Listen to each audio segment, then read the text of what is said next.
pares y nones. Acaba de ocurrirme algo desconcertante. De ordinario me resulta poco difícil hallar asunto para estos capítulos. Se me ocurre un tema interesante y enseguida trazo una determinada línea de desarrollo, desde un cierto principio a un cierto fin, y ya estoy en marcha.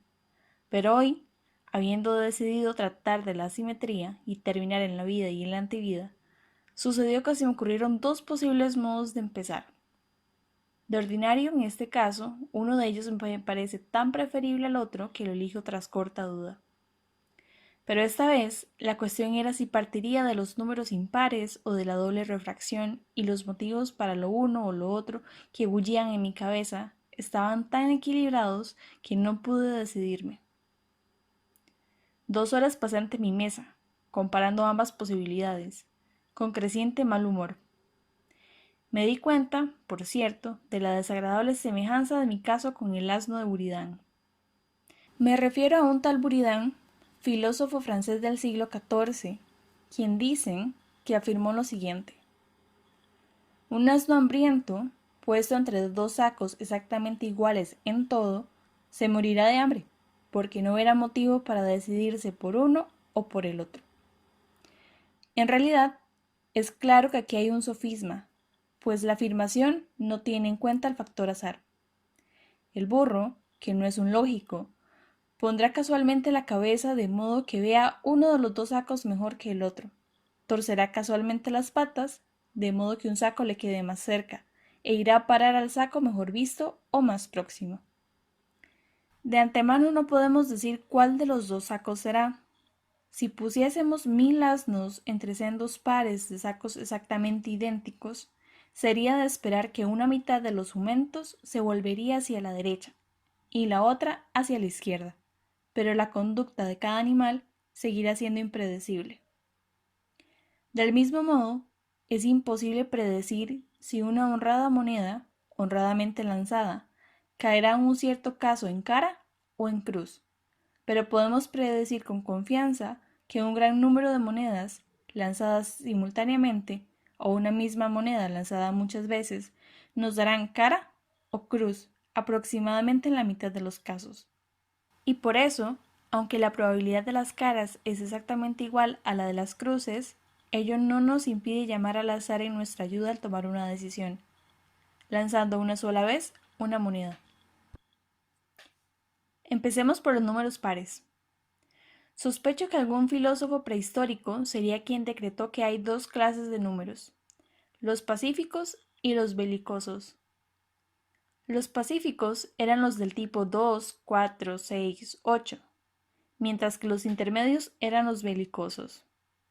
Si tenemos 8 hachas de piedra y hay dos individuos con igual derecho, será fácil darle 4 a cada uno y en paz. Pero si las hachas son 7, habrá que darle 3 a cada uno, y luego, o tirar la restante con clara pérdida de un valioso objeto, o hacer que los disputantes riñan por ella. Que la cualidad primitiva que caracterizó a los números que llamamos pares y nones está indicado por los mismos nombres que les damos. La palabra par sugiere fundamentalmente regularidad y lisura, sin desigualdades imprevistas. Un número par de monedas idénticas, por ejemplo, puede repartirse en dos pilas de altura exactamente igual. Las pilas se emparejan en altura, y por eso se llama par el número que tiene la propiedad de repartirse con igualdad. Por el contrario, los números non niegan esa posibilidad. Si repartimos un número non de monedas en dos pilas, lo más iguales posible, una de ellas se alzará sobre la otra la altura de una moneda. Los números nones poseen la propiedad de partirse desigualmente, y también su otro nombre, impares, afirman la falta de igualdad de reparto. Por eso, por permitir igualdad de reparto, se dice que los números pares tienen paridad, de una palabra latina que significa igual. Inicialmente se aplicaba esta palabra solo a los números pares, como exige la lógica, pero los matemáticos hallaron cómodo decir que dos números, ambos pares o ambos nones, eran en los dos casos de igual paridad. Uno par y uno impar son en cambio de paridad diferente. Para apreciar las ventajas de este convenio, consideremos lo siguiente. Si tenemos dos números pares, m y n, la suma 2m más 2n sigue siendo claramente divisible por 2. Si se suman dos números impares, la suma es también infaliblemente par. Pero si sumamos un par con un impar, el resultado es infaliblemente impar. Expresemos esto más abreviadamente en símbolos, designando p el número par y n el número impar. Entonces, p más p nos da un número par. N más n nos da un número par. P más n nos da un número impar. Y n más p también nos da un número impar. Si nos referimos solo a parejas de sumandos, el concepto de paridad nos permite decir esto en dos proposiciones en lugar de 4. Paridades iguales dan suma par y paridades distintas la dan non. Esto es muy parecido a lo que sucede con el producto. Sí puede haber factores positivos y negativos. El producto de dos positivos es siempre positivo. El de dos negativos también siempre positivo. Y el de uno positivo por uno negativo siempre negativo. Si consideramos que los positivos tienen una cierta paridad y los negativos la opuesta, podemos decir respecto a productos de dos factores lo siguiente. Paridades iguales dan producto positivo y paridades opuestas lo dan negativo. El concepto de paridad, es decir, la agrupación de todos los objetos de una cierta clase en dos subclases y el hallar resultados opuestos, según operemos con objetos de la misma o distinta subclase, es aplicable a fenómenos físicos. Por ejemplo, todas las partículas electrizadas pueden dividirse en dos clases, con carga positiva y con carga negativa. También todos los imanes poseen dos puntos de magnetismo concentrado, de propiedades opuestas. También aquí podemos formular dos proposiciones. Cargas eléctricas o polos magnéticos iguales se repelen. Cargas o polos opuestos se atraen. La analogía formal con la suma o el producto de pares e impares es obvia. Cuando paridades iguales dan siempre un resultado y paridades distintas dan siempre el opuesto, diremos que la paridad se conserva. Si algunas veces dos pares diesen suma impar, o si un número positivo multiplicado por uno negativo diese producto positivo, o si un polo magnético norte repeliese a uno sur, diríamos que se quebrantaba la ley de conservación de la paridad. Cierto que entre números y entre cargas eléctricas o magnéticas nadie ha observado jamás que falle la ley de conservación de la paridad, ni espera en serio observarlo en el futuro. Pero, ¿y en otros casos? Bueno, el electromagnetismo constituye un campo, es decir, toda carga eléctrica o magnética está rodeada de un espacio, dentro del cual se manifiestan sus acciones sobre otras cargas de la misma naturaleza. Por eso se habla de una interacción electromagnética entre pares de objetos que poseen cargas eléctricas o polos magnéticos. Hasta los primeros años del siglo XX, la única interacción distinta era la gravitatoria. A primera vista nos parece fácil introducir la paridad en la gravitación. No hay modo de dividir los objetos en dos grupos de propiedades gravitatorias opuestas. Todos los objetos de una masa determinada poseen la misma intensidad de interacción gravitatoria de la misma clase. Dos objetos cualesquiera con masa se atraen, y no parece existir tal repulsión gravitatoria. que según la teoría general de la gravitación de Einstein no puede haber tal cosa. Es como si en gravitación solo pudiera decirse que un número positivo más un número positivo da como resultado un número positivo, o que un número positivo multiplicado por otro número positivo da como resultado otro número positivo. Cierto que es posible que en el campo de la física subatómica haya objetos con masa que posean las propiedades gravitatorias corrientes y otros objetos con masa que posean las propiedades gravitatorias de naturaleza opuesta, es decir, antigravedad. En este caso, lo probable sería que dos objetos antigrávidos se atrajesen, como dos grávidos, pero que uno grávido y otro antigrávido se repeliesen. La situación sería opuesta a la del caso electromagnético, atracción entre grávidos iguales y repulsión entre grávidos opuestos. Pero fuera de esa inversión, seguiría conservándose la paridad. Pero lo malo es que la interacción gravitatoria es tan insignificante frente a la electromagnética que hasta ahora resulta imposible medir la acción gravitatoria entre los corpúsculos subatómicos ni distinguir si es atractiva o repulsiva. Así pues, la cuestión de la paridad del campo gravitatorio queda pendiente. Al avanzar el siglo XX, se reconoció que las interacciones gravitatorias y electromagnéticas no son las únicas que existen. Las partículas subatómicas ejercían otras. Cierto que los electrones, con su carga negativa, y los protones, con su carga positiva, se sujetaban a las leyes del electromagnetismo. Pero el mundo subatómico tenía otros fenómenos que no obedecían a ellas. Había, por ejemplo, una cierta interacción entre partículas cargadas o no, que se manifestaba solo a distancias ínfimas que se encuentran dentro del núcleo atómico. Toda partícula subatómica tiene una cierta propiedad mecanocuántica, que puede expresarse en función de tres cantidades, X, Y y Z. En algunos casos, es posible cambiar el signo de las tres sin que se altere el signo de la expresión en conjunto. Las partículas en que se verifica eso se dice que tienen paridad par. En otros casos, al cambiar el signo de X, Y o Z, cambia el de la expresión, y la partícula en que ocurre eso se dice que tiene paridad impar. ¿Por qué par o impar? Pues bien, una partícula de paridad par puede partirse en dos de paridad par o en dos de paridad impar, pero nunca en una de paridad par y otra de paridad impar.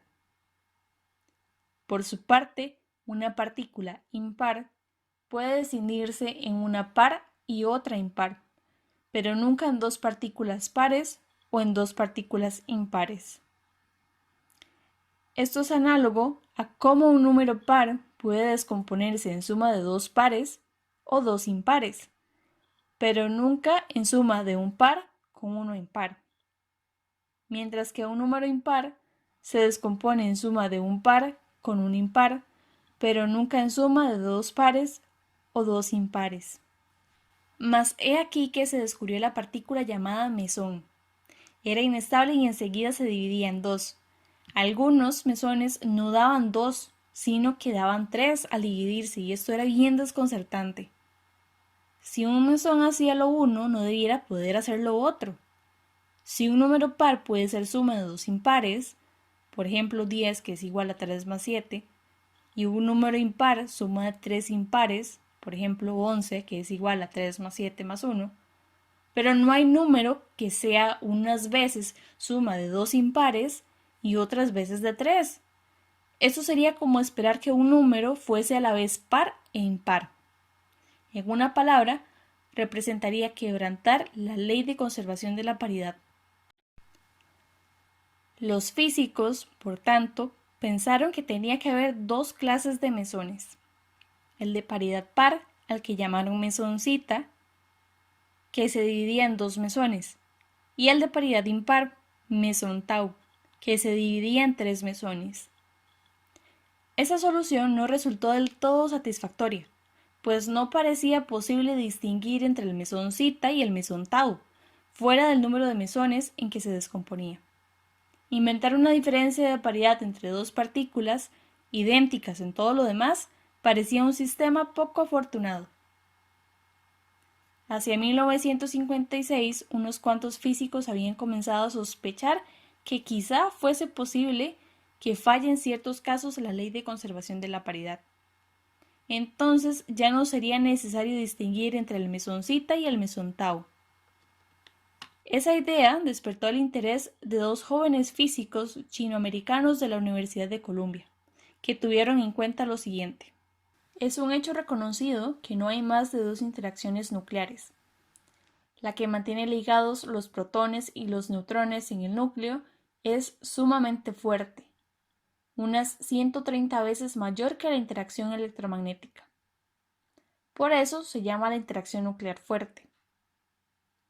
Hay una segunda interacción nuclear débil, que solo vale la 100 billonésima parte de la fuerte, pero todavía es como 1.000.000 de trillones más intensa que la inconcebiblemente pequeña interacción gravitatoria. Esto significaba que había 4 tipos de interacción en el universo, y hay ciertos motivos teóricos para creer que no puede existir un quinto tipo. En primer lugar, nuclear fuerte; segundo lugar, electromagnético; tercer lugar, nuclear débil; y cuarto, gravitatorio. De la acción gravitatoria podéis prescindir por los motivos ya expuestos. De las otras 3, en 1956 estaba bien establecido que la nuclear fuerte y la electromagnética conservan la paridad. Se conocían numerosos casos de tal conservación y el asunto parecía dirimido. Pero nadie había estudiado nunca sistemáticamente la interacción nuclear débil respecto a su paridad, y la ruptura del mesón entrañaba una interacción nuclear débil. Desde luego, todos los físicos suponían que la paridad se conservaba en dicha interacción, pero era solo un supuesto. Yang y Li publicaron un artículo indicando esto y proponiendo experimentos para comprobar si las interacciones nucleares débiles conservan la paridad o no. Tales experimentos fueron prontamente realizados, y la suposición de Yang Li de que no se conservaría la paridad se demostró que era acertada. Poco tardó en concederse la participación en el Premio Nobel de Física de 1957, contando Yang 34 años y Li 31. Claro que pueden preguntarme por qué ha de conservarse la paridad en ciertas interacciones y no en otras, y que podrían no estar contentos con la respuesta. Pero el universo es así. En verdad, fijándose demasiado en los casos en que la paridad se conserva, se puede adquirir la idea de que es imposible, inconcebible, incomprensible encontrar casos en que no se conserve. Si luego se demuestra que en ciertos casos no rige la conservación de la paridad, nos parece que eso es una tremenda revolución, que sume toda la estructura de la ciencia en un estado de colapso. Pero nada de eso. La paridad no es una característica tan esencial de todo lo que existe que tenga que conservarse en todas partes y en todos momentos y condiciones. ¿Por qué no ha de haber circunstancias en que no se conserve, como en el caso de la interacción gravitatoria, en que podría no existir siquiera?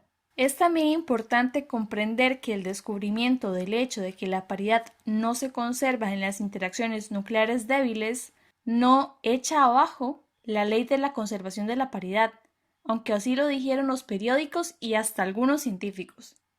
La ley de la conservación de la paridad subsistió y sigue en pleno vigor en aquellos casos en que su validez estaba acreditada por los experimentos. En cambio, afecta solo a las interacciones nucleares débiles, en que la conservación de la paridad nunca se había puesto a prueba antes de 1956, pero se había supuesto válida, un tanto gratuitamente. El experimento final se limitó a demostrar que los físicos habían hecho una suposición sin verdadero derecho a hacerla, y la ley de conservación de la paridad solo resultó derogada donde nunca se había demostrado que rigiese. ¿Acaso sería útil que presentemos un caso familiar de experiencia diaria en que rige la conservación de la paridad y luego otro en que por analogía la suponemos válida sin serlo? Comprenderemos así lo que pasó en la física y cómo el echar abajo una ley que en realidad no estaba vigente fortalece la estructura de la ciencia en vez de dañarla. Los seres humanos se pueden clasificar en hombres y mujeres. Ni dos hombres por sí solos, ni dos mujeres por sí solas pueden tener hijos, pero un hombre y una mujer pueden tenerlos. He aquí, pues, la familiar situación de paridad. Sexos iguales no dan hijos, pero sexos opuestos sí pueden darlos. Claro que hay individuos sexualmente inmaduros, hombres y mujeres estériles, pero esos son solo detalles que no alteran la situación general. En cuanto a los sexos y los hijos, podemos decir que la especie humana, y ciertamente otras muchas, conserva la paridad. Por conservar la especie humana la paridad sexual respecto al nacimiento de los hijos, es fácil presuponer que la conservará también respecto al amor, de suerte que se concibe la idea de que el amor sexual debe existir solo entre hombre y mujer. Sin embargo, lo cierto es que en este aspecto no se conserva la paridad, que la homosexualidad masculina y femenina existen y han existido siempre. La suposición de que debía conservarse la paridad donde en realidad no se conserva ha hecho que mucha gente encuentre la homosexualidad inmoral, perversa, y ha creado mares de dolor a través de la historia. Además, en las culturas occidentales, la institución del matrimonio está íntimamente relacionada con la descendencia, y por tanto observa estrictamente la ley de conservación de la paridad que rige para el nacimiento de los hijos. El matrimonio solo puede encontrarlo un hombre y una mujer, porque idealmente es el sistema más sencillo que hace posible tener descendencia. Ahora, hay una creciente comprensión de que la paridad, que se conserva rígidamente respecto a la descendencia, no se conserva necesariamente respecto a las inclinaciones sexuales. En nuestra sociedad, lentamente se va madurando la convicción de que las inclinaciones sexuales no están sujetas todas al rígido imperativo de la conservación de paridad. La anticuada institución de la poligamia es un ejemplo de una especie de matrimonio, gozada por muchos de los hombres dignos del Antiguo Testamento, en la que no se conservaba la paridad sexual. En el capítulo siguiente se explicará la naturaleza del experimento que estableció la no conservación de la paridad en la interacción nuclear débil, y estudiaremos lo que ocurrió después.